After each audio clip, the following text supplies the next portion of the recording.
नमस्कार दर्शकों, आवाज़ इंडिया में आपका स्वागत है।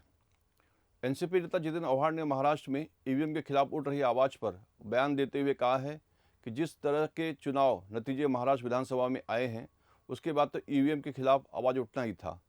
अवहाड ने इस मामले पर बयान देते हुए कहा कि अगर किसी बात को लेकर शक है तो उसे बोलना चाहिए। इस तरह का अधिकार संविधान ने दिया है।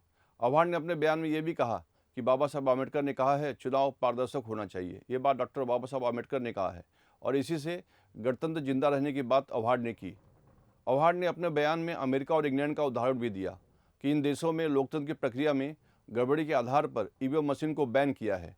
आगे जितेंद्र अवहाड सुप्रीम कोर्ट की भूमिका पर भी सवाल खड़ा करते हुए कहा कि वोटों की गिनती देरी से हो रही है। इस पर नज़र रखने का काम सुप्रीम कोर्ट का नहीं है, बल्कि चुनावी प्रक्रिया में अगर कोई खामी है तो आइए सुनते हैं कि ईवीएम मशीन के खिलाफ महाराष्ट्र में उठ रही आवाज़ पर क्या कुछ कह रहे हैं शरद पवार की एनसीपी के नेता और विधायक जितेंद्र अवहाड। अगर 3 लोग, जिम्मेदार लोग, एक प्रधानमंत्री, एक विरोधी पक्ष नेता और एक मुख्य न्यायाधीश, ये अगर बैठ के चुनाव आयोग निर्माण करते तो कोई चमचे जाते ही नहीं उधर।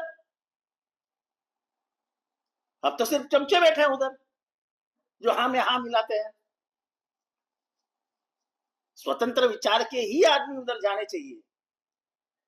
ये डॉक्टर बाबा साहब अम्बेडकर की सोच थी और मुझे लगता है ऐसे आदमी गए ना, शेषन ने पूरे इलेक्शन को सीधा कर दिया।